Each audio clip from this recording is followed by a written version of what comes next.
आनुवंशिकी की परिभाषा के बाद मेंडल के नियमों के बारे में जानकारी प्राप्त करेंगे आगे। उससे पहले हम आनुवंशिक शब्दावली के बारे में जान लेते हैं। मेंडलवाद की पुनर्खोज के बारे में हम पहले पढ़ चुके हैं। आनुवंशिक शब्दावली का अर्थ होता है कि इसमें कौन कौन से शब्द प्रयुक्त किए जाते हैं तथा उन सब का अर्थ क्या होता है, इसके बारे में इस क्लास में जानेंगे। देखिए, इसमें सबसे पहला शब्द आता है जीन। जीन होता है वह कारक जो किसी एक लक्षण की वंशागति को नियंत्रित करता है, यानी किसी भी लक्षण को नियंत्रित करने वाला जो कारक है वो कहलाता है जीन।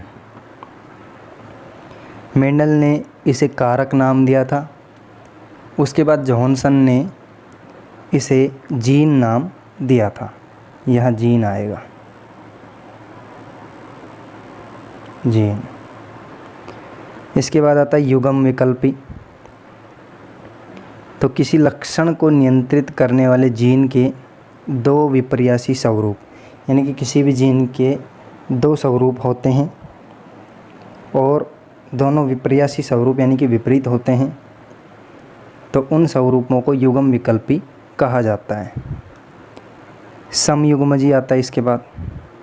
तो किसी भी लक्षण को नियंत्रित करने वाले जीन के दोनों युग्म विकल्पी एक समान हो तो समयुग्मजी कहलाते हैं।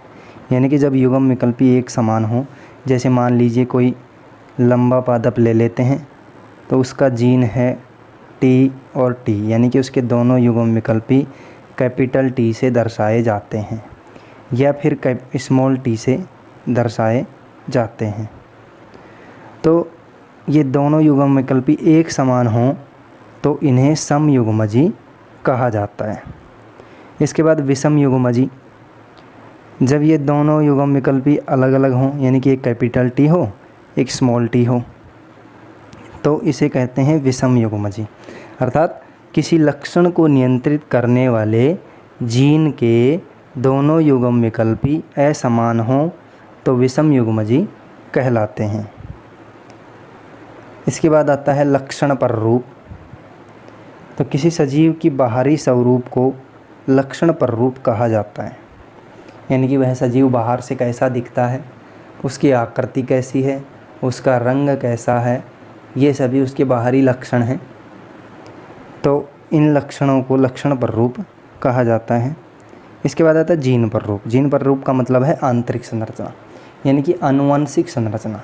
आनुवंशिक संरचना का मतलब हुआ कि जीन, डीएनए ये जो हैं ये आनुवंशिक संरचना कहलाते हैं।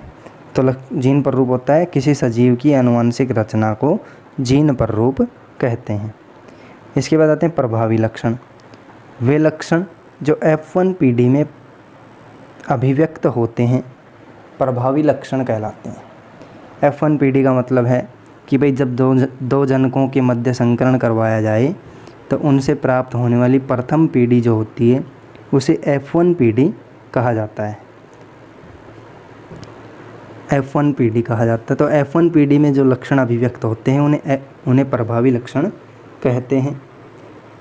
और जो लक्षण F1 पीढ़ी में अभिव्यक्त नहीं होते हैं उन्हें अप्रभावी लक्षण कहते हैं। इसके बाद आता है एक संकर संकरण। तो वह संकरण जिसमें किसी एक लक्षण की वंशागति का अध्ययन किया जाता है उसे एक संकर संकरण कहते हैं। इसी प्रकार जब दो लक्षणों की वंशागति का अध्ययन किया जाए तो द्विसंकर संकरण, जब तीन लक्षणों की वंशागति का अध्ययन किया जाए तो त्रिसंकर संकरण कहलाता है। इसके बाद जब कई सारे लक्षणों की वंशागति का अध्ययन एक साथ किया जाए तो उसे बहुसंकर संकरण कहते हैं। इसके बाद आता है परीक्षण संकरण। इसको इंग्लिश में चेक क्रॉस कहते हैं। तो वह संकरण होता है जिसमें F1 पीढ़ी का संकरण अप्रभावी लक्षण वाले जनक से किया जाता है, तो उसे परीक्षण संकरण कहते हैं। इसके बाद है संकर पूर्वज लक्षण संकरण। तो वह संकरण होता है जिसमें F1PD का संकरण दोनों जनकों में से किसी एक के साथ किया जाता है। तो संकर पूर्वज संकरण या पश्च संकरण कहलाता है। इसके बाद है व्युत्क्रम संकरण। व्युत्क्रम का मतलब है उल्टा, यानी कि वह संकरण जिसमें ए पादप जिसके युग्म विकल्पी हैं टी और टी कैपिटल टी को नर मान लिया जाता है और बी पादप जिसके युग्म विकल्पी हैं स्मॉल टी उसको मादा मान लिया जाता है। इस प्रकार दूसरे संकरण में ए पादप को मादा मान लिया जाता है और बी पादप को नर मान लिया जाता है। तो ऐसा संकरण व्युत्क्रम संकरण कहलाता है, यानी कि पहली बार जब संकरण करवाया जाता है तो ए पादप को नर माना जाता है और बी पादप को मादा माना जाता है। इसी प्रकार जब दूसरी बार संकरण करवाया जाता है तो ए पादप को मादा माना जाता है और बी पादप को नर माना जाता है। तो यह संकरण व्युत्क्रम संकरण कहलाता है। इसके बाद होता है जनक पीढ़ी। तो संतति प्राप्त करने के लिए या फिर संतान प्राप्त करने के लिए जिन पौधों का संकरण करवाया जाता है उन्हें जनक पीढ़ी कहा जाता है। जनक का मतलब होता है माता या पिता। F1 पीढ़ी, जनकों के संकरण से प्राप्त प्रथम पीढ़ी को F1 पीढ़ी कहते हैं। F2 पीढ़ी, F1 पीढ़ी के संकरण से प्राप्त संतति को F2 पीढ़ी कहा जाता है।